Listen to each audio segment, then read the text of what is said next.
What's up, guys? Behind me I have a 2003 Ford Escape. Today we will be doing a brake job. So since the rear tires don't have any calipers or brake pads, we will only be doing the front ones. The brake job is actually super easy, super simple, unless you get some stubborn bolts or stubborn brake pads. I mean, technically everything is straightforward and super easy to do. So we're gonna see if this will be a super easy, straightforward job, or if we're gonna struggle. This is where the jack is going. Just like that. The wheel is held by 19mm lugs, so you'll need that to take them off. Here are the new pads. They are semi-metallic.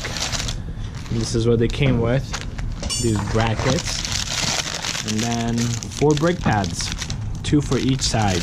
In order to get to the brake pads, you'll need to take off a plastic clip that looks like this from here, and then there's one right underneath. And you'll need a T45. Oh, where is it? Right there, T45. Get back in there and essentially just unscrew it. There it is. Took off the caliper, took out the brake pads. The caliper was a slight pain because these T45 bolts are quite a pain to get out, especially the top one because the brake line is in the way. But now we're using cylinder decompression tool to separate the cylinder so we could get the new brake pads in. There's the new one, and it's held in by these little brackets that go into the cylinder. Here's the old brake pad from this side right here. Look at that. There's like literally nothing left compared to this. That's a huge difference. There we go. New pads are in.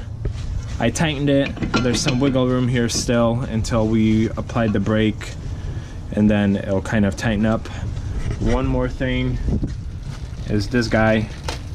So we're done with this side. We're gonna put the tire on and start working on the other side. And here is the right side. Same deal.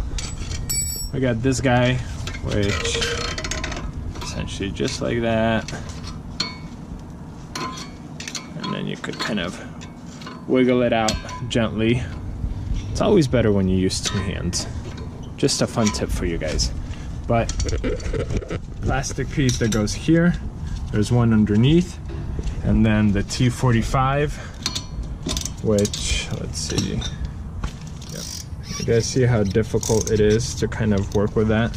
So the bottom one is a lot easier, so you could kind of take it out all the way. The top one, I'll show you guys what I do.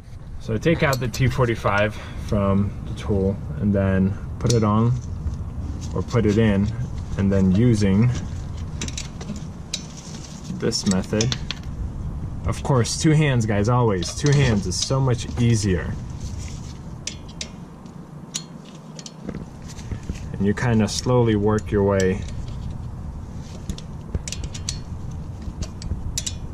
to get this out.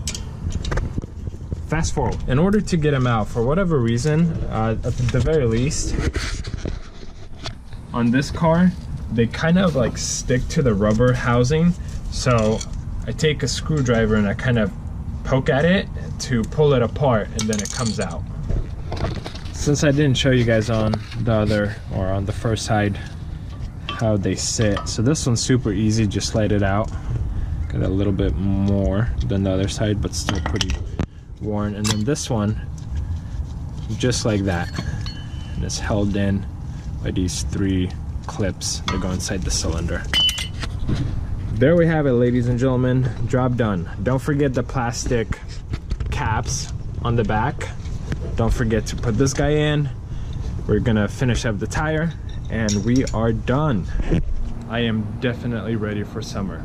Okay, so you guys saw, it took me roughly 40 minutes to do this job, 30 minutes maybe, and the cost was, I want to say, about 25 bucks.